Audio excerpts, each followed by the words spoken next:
I have an odd relationship with the Transformers. I have to be honest, and I'm sorry to all the Transformers fans out there, but this franchise is one of the dumbest things I have ever witnessed. An alien species made out of earthly vehicles on their home planet that come to Earth and just so happen to come disguised as planes, trains and automobiles. What is that? At the same time, I can't help but have a massive soft spot for them because they're so freaking cool. I mean, alien robots locked in an eternal war that travel across space and just so happen to look like earthly vehicles?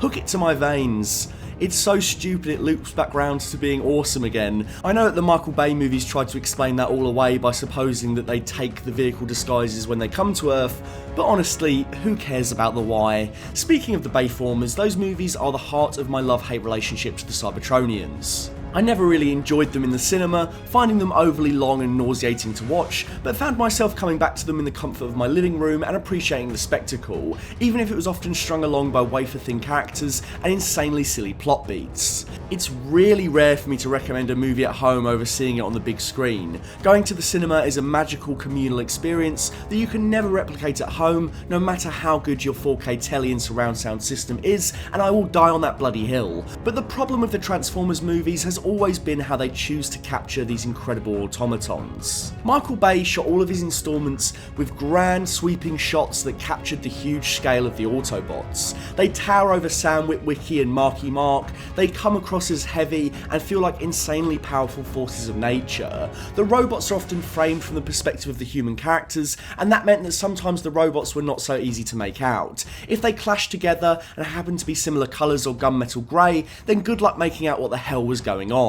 Sometimes they would clip the frame and you'd only be able to make out like a part of a Transformer. On the big screen, I would find myself scanning different corners of the image to get a grasp of what was happening, and in huge chaotic battle sequences, this meant you could miss something important occurring on the other side of those densely packed images. On the small screen, every detail is more squarely focused in the centre of your vision, actually making a living room experience less thunderous to listen to, but easier to disseminate and understand. So I came to appreciate Micheal Bay's mastery of this style, but it left me wondering for a long time what would be the best way to capture the Transformers in a way fit for the cinema.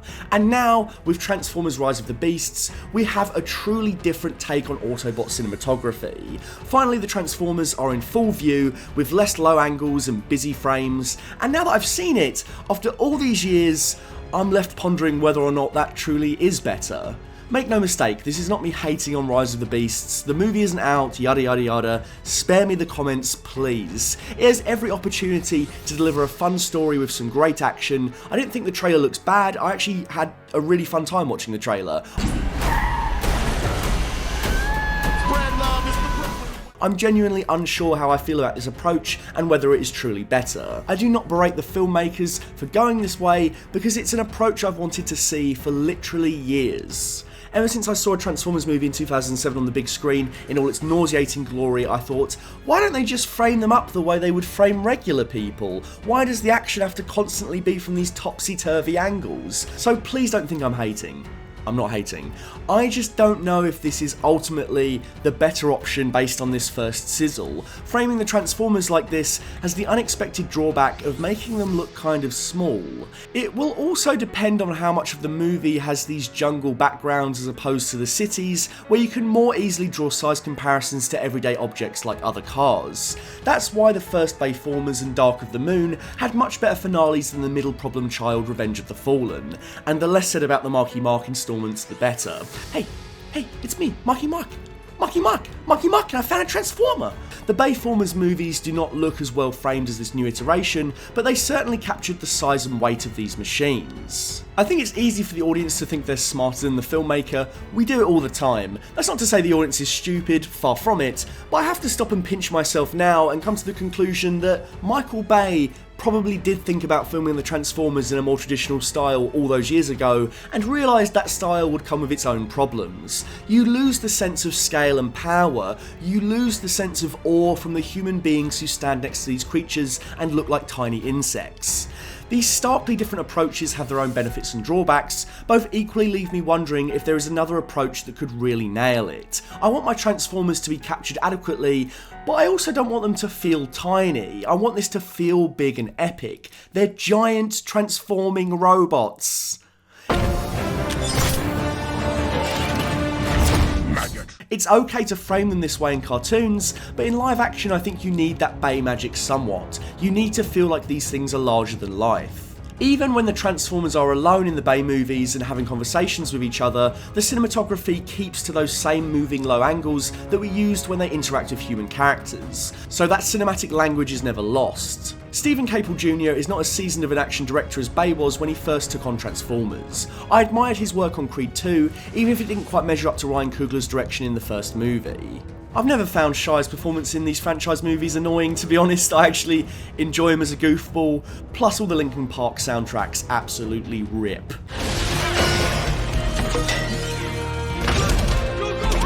June 2023 will see the return of two prominent 2000s Shia LaBeouf franchise vehicles without Shia and with new directors in tow. It'll be interesting to see how both pan out, eh? Anyway, I'm genuinely looking forward to Transformers Rise of the Beasts, and I'm intrigued to see how it ends up looking in cinemas.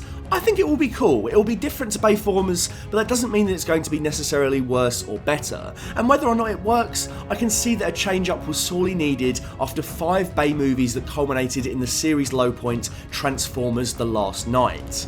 Bumblebee was a breath of fresh air, and I still think the best action scene out of the whole series is that opening Cybertron sequence. It looks awesome, the designs are fantastic, and once again, they're all framed up really well. But we are on Cybertron, it is a completely CG animated sequence, and I don't think we've yet to nail Transformers on Earth amongst real people during action scenes and during conversations. Take the opening shot of the trailer, which sees Anthony Ramos slide out of a Transformer. God, that sounds wrong. He gets out of the car and the car is a Transformer transforming next to him. It's well framed, the action is in the centre, it's easy to get what's going on. But you compare that to a Bay transformation with a human character standing by them, and it is far more effectively communicating the power and scale of these aliens.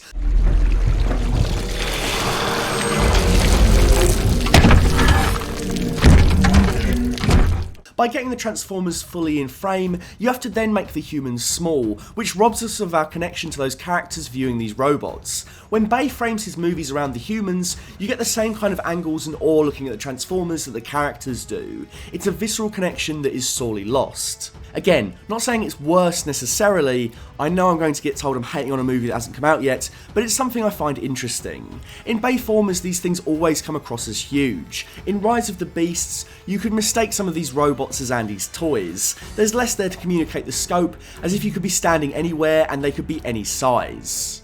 At the same time, this approach could be a real breath of fresh air. It would be a misnomer to say that Bay capturing the size of these creatures was always a slam dunk. I am directly below the enemy scrotum. I'm sure the Rise of the Beast trailer will play much better in the cinema, and I'm sure that's partly the reason why Stephen Caple Jr. went with this direction in the first place. I hope there's a good helping of practical destruction in the movie, because that's what Micheal Bay excelled at with his previous movies, and of course the combination of practical destruction with the digital Transformers worked really well, particularly in the very first movie from 2007.